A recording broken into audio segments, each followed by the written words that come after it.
అజ్మల్ కసబ్ ముంబైలో AK-47 పట్టుకొని కనిపించినోడిని కనిపించినట్టే కాల్చి చంపుతున్నప్పుడు వాడికి కనీసం కనికరం కూడా లేదు. ఇష్టం వచ్చినట్టు కాల్చి చంపేశాడు జనాల్ని. అట్లాంటోడికి గూడా మెర్సీ పిటిషన్ మీద సంతకాలు పెట్టినటువంటి మనుషులున్న భారతదేశం మనది. అందరికీ తెలుసు అజ్మల్ కసబ్ ఎలాంటోడో. వాడిని కూడా మెర్సీ పిటిషన్ కోసం సంతకాలు పెట్టారు మన దేశంలో. అలాంటి పరిస్థితులున్నాయి భారతదేశంలో. ఇప్పుడు ఈ విషయం ఎందుకు చెప్తున్నానంటే 2019లో నరేంద్ర మోడీ గారి ప్రభుత్వం ఆర్టికల్ 370ని రిమూవ్ చేసింది జమ్మూ అండ్ కాశ్మీర్‌లో. ఇప్పటి వరకు గూడా మళ్ళీ ఆర్టికల్ 370ని పునరుద్ధరించాలని చెప్పేసి సుప్రీం కోర్ట్‌లో పిటిషన్స్ వేస్తున్నారు. రీసెంట్‌గా ఒకరోజు ముందు సుప్రీం కోర్టు ఈ పిటిషన్‌లన్నిటిని కొట్టేసింది. గౌరవ ధర్మాసనం వీటన్నిటిని యాక్సెప్ట్ చేయలేదు. జమ్మూ కాశ్మీర్‌లో మళ్ళీ ఆర్టికల్ 370ని తీసుకురావాలని చెప్పేసి భారతదేశంలో చాలామంది సుప్రీం కోర్ట్‌ని ఆశ్రయిస్తున్నారు. మళ్ళీ వి రీచెక్ చేయండి, రీచెక్ చేయండి అని చెప్పేసి పదే పదే పిటిషన్‌లు సుప్రీం కోర్ట్‌లో వేస్తున్నారు. అసలు ఎవరేస్తున్నారు ఈ సుప్రీం కోర్ట్‌లో ఈ పిటిషన్‌లు? బీజేపీ వాళ్ళు ఎట్లాగో వేయరు. ఎందుకంటే ఆర్టికల్ 370 రిమూవ్ చేసింది బీజేపీ. వాళ్ళు ఎలాగో వేయరు. మరి ఎవరేస్తున్నారు? నాన్ బీజేపీ క్యాండిడేట్లు. అది ఎవరింకా? ఈ ఇండి కూటమిలో ఉన్న కొంతమంది మేధావులు. ఎవరో సమ్ ఎక్స్ కాకపోతే వాళ్ళు పక్కా బీజేపీ వాళ్ళైతే కాదు. ఇప్పుడు ఆర్టికల్ 370ని జమ్మూ కాశ్మీర్‌లో రిమూవ్ చేయడం వల్ల భారతదేశానికి లాభమా? నష్టమా? 100% లాభమే కదా! నష్టమైతే ఏం లేదు గదా! వాస్తవానికి ఆర్టికల్ 370 రిమూవ్ చేయకముందు అక్కడ సెపరేట్ జెండా, అక్కడ సెపరేట్ చట్టాలు, భారతదేశ పార్లమెంట్‌లో చేసిన ఎటువంటి చట్టాలు గూడా అక్కడ అప్లికేబుల్ గావు. కనీసము భారతదేశంలో వేరే రాష్ట్రాల నుంచి ఉన్న ఏ పౌరుడు అక్కడ బిజినెస్ చేసే అవకాశం లేదు.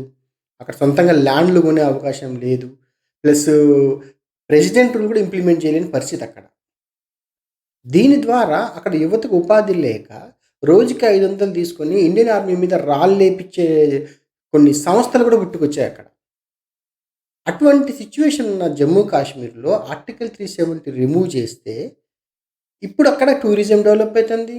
ఇప్పుడు అక్కడ ఇండియన్ ఫ్లాగ్ ఎగురుతుంది. ఇప్పుడు మన దేశం సంబంధించిన చట్టాలన్నీ అక్కడ అప్లికేబుల్ అవుతున్నాయి. ఇక నార్మల్ మిగతా రాష్ట్రాల లెక్క అయిపోయింది అక్కడ గూడా. ఇప్పటికి గూడా ఆర్టికల్ 370ని మళ్ళీ జమ్మూ కాశ్మీర్‌లో తీసుకురావాలని చెప్పేసి ప్రయత్నం చేస్తున్నారంటే, వీళ్ళందరూ దేశ అభివృద్ధిని కోరుకుంటున్నట్టా? దేశ వినాశనాన్ని కోరుకుంటున్నట్టా? సింపుల్. మీరు నేనిక్కడ ఎక్కువ డీప్‌గా వెళ్ళట్లేదు. ఎవరైతే ఆర్టికల్ 370ని మళ్ళీ పునరుద్ధరించాలని కోరుకుంటున్నాడో, వాడు దేశ వినాశనాన్ని కోరుకుంటున్నారు. అసలు ఎవరు ఈ సుప్రీం కోర్ట్‌లో ఈ పిటిషన్‌లని వేసేది? ఇది చాలా బాధాకరమైన విషయం అనిపిస్తుంది నాకు. ఎందుకంటే, ఒక మంచి డెసిషన్ దేశానికి సంబంధించిన నిర్ణయం అది. చాలా సక్సెస్‌ఫుల్‌గా కూడా దాన్ని ఇంప్లిమెంట్ చేశారు. ఒక్క ఇష్యూ లేకుండా. గవర్నమెంట్ ఎలా ప్రిపేర్ అయింది ఆర్టికల్ 370 రిమూవ్ చేయడం కోసం అనేది ఆర్టికల్ 370 మూవీలో క్లియర్‌గా చూపించారు.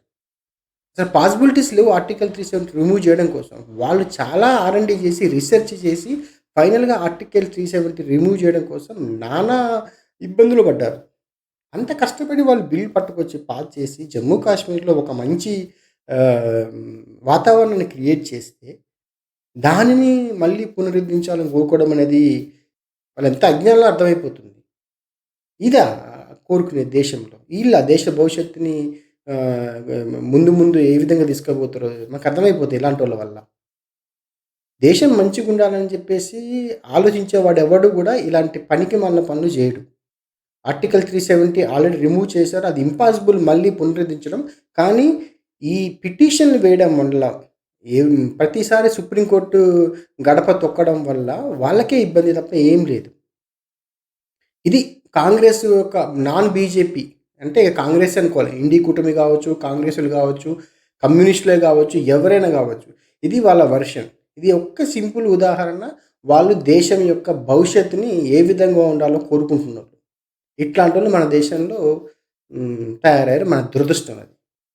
మీరేమనుకుంటున్నారు? ఆర్టికల్ 370 రిమూవ్ చేయడం వల్ల భారతదేశానికి లాభమా? నష్టమా? 100% లాభమే. అది మీరు ఒకసారి కామెంట్ సెక్షన్‌లో చెప్పండి. బీజేపీ ప్రభుత్వం చేసినటువంటిది మంచిదా కాదా అని చెప్పేసి. ఇలాంటి వాళ్ళని తరిమి కొట్టాలి. ఆర్టికల్ 370 ఎవరైతే మళ్ళీ తీసుకురావాలనుకుంటున్నారో తరిమి కొట్టాలి దేశం నుంచి. దయచేసి కామెంట్ సెక్షన్‌లో కామెంట్ చేయండి. Thanks for watching. ఈ వీడియో గనుక నచ్చినట్లయితే లైక్ చేయండి, షేర్ చేయండి, సబ్స్క్రైబ్ అవ్వండి. జై హింద్, జై భారత్.